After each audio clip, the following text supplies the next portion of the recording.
Hey y'all, welcome back to Restore Valor. So I'm here today to talk to you about speaking to the level of your audience. You have to understand your audience.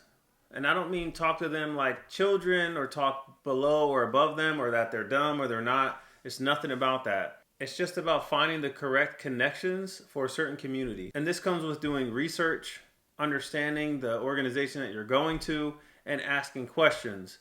And above all, putting your ego to the side. And don't rely on assumptions. Just ask. If you don't know, just ask. Let's give an example. If I'm talking to a group of special forces folks and I'm trying to break down how to talk on the radio or how a rifle works, that's laughable because in their community, those are things that they do in their sleep, literally. So,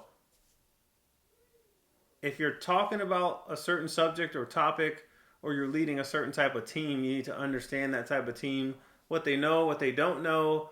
And again, that comes with research, asking questions. And what I do is if I'm going to talk about a topic on something that a community may or may not know already, I'll just ask, hey, who knows about X?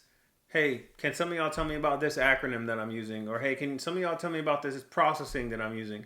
And if I get a certain number of, questionable looks or people in the crowd that may be like, or people might not want to raise their hand, then just explain it. Say, hey, for the people that don't know, here's what I'm talking about. This, and this, X, Y, Z.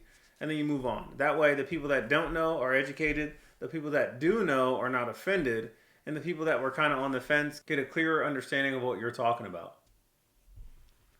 Now, if you are new to an organization filled with HR experts and you begin to talk about basic HR principles, things like that, there's a high probability that most of that team already knows what you're talking about.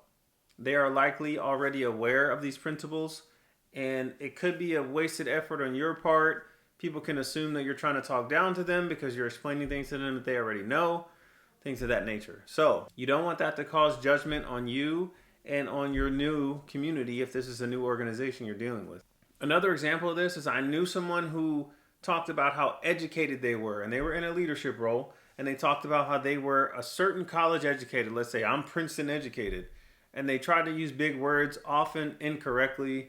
And it really was embarrassing, to be honest. But they tried to use these giant big words, and they were talking to their organization. And the organization was filled with military policemen or security forces or law enforcement officials, things of that nature. It was that type of organization of people who enforced the law and provided security for assets and personnel.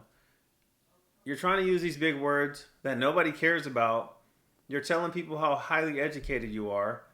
And you're losing people because these people don't care about those things. This organization didn't care about those things.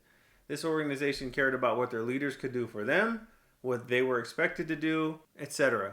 So that person, on top of already being an ineffective leader, was also an ineffective communicator because they felt that they were using their prestigious schooling in their mind to talk above everybody else because in their mind they felt they were above everyone else, and they weren't. For a number of reasons, this person actually was removed from their leadership role. Specifically with understanding the audience, this person was not aware of the audience that they were speaking to. This person was not an effective communicator. And again, I'm not talking bad about anybody who has done additional schooling, things of that nature. No, definitely get your education. But when you are educated to the point where you think you can outsmart everybody you're talking to, specifically the people that are actually executing the mission, then as a leader, you're not doing a great job. So check yourself, humble yourself, or life will humble you, as in the case of this person who was removed from their leadership role. Another quick example of this is if I'm in the Navy and I'm talking to a bunch of people in the Space Force, my lingo doesn't jive.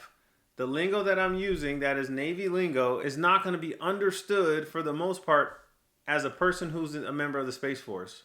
Another example of this is if I'm using production line lingo and I'm talking to an IT team, there might be certain phrases or information that cross-pollinates or that goes across the lines.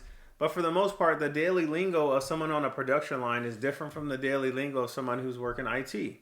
So you have to understand your audience, understand how you want to convey that message to your audience, and describe these things appropriately to the audience. That way it's understood and that the mission can be executed, or that the thing that we need to get done can be executed. Because again, if I'm an IT person and I'm sitting there and I'm listening to somebody talk about production line lingo, I can probably pick up and piecemeal stuff together, but it's not as effective as if I've done my research.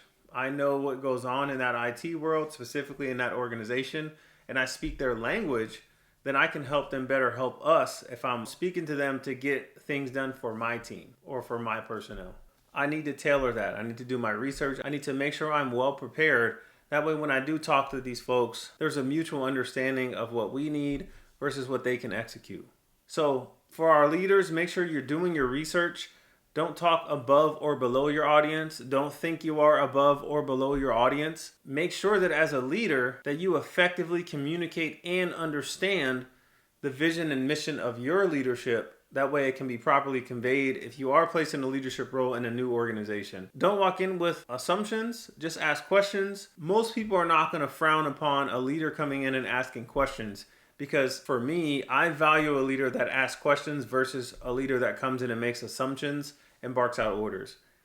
Because if you come in and you're new here and you don't know what's going on, you need to find out what's going on. You need to find out the steps that you need to take to effectively get the mission done. If you can create some efficiencies in certain areas, great. But if you just come in and kick the door in and say, hey, I'm the boss, and you don't have a clear understanding of the personnel you're working with, of the organizational culture and climate, then you're not going to be as effective. So leaders, again, full circle, you have to make sure you understand your audience and you're not above them, you're not below them, you are working with them. A lot of leaders need to change their mindset of these people work for me to these people work with me. And I'll do another video on this, but there should be very few instances where you're going around saying, oh, yep, so-and-so works for me. This person works for me. That is my team. Because that can be misconstrued and perceived negatively. When in reality, those people work with you because you can't get the work done without them. Hard to swallow pill. They can likely get the work done without you. You should be working with the team instead of being in front of the team. Again, not a topic for this video. This video is more about communication, understanding your audience, where you can effectively communicate and they can effectively receive. So again, leaders, make sure you understand your audience. Talk to them at their level. I'd also ask that you please continue to share these videos. I've been getting really good feedback. I really appreciate y'all. And again, shoot me a note, shoot me a DM. I've done a couple stories asking for topics. If you have any ideas for topics or you want me to address a specific thing, I got no problems doing shorts on those or quick 30, 45, 60-second videos on those topics or even a full-length video. I appreciate the support from old followers and new. Thanks for tuning in, and I will see you next video on Restored Valor.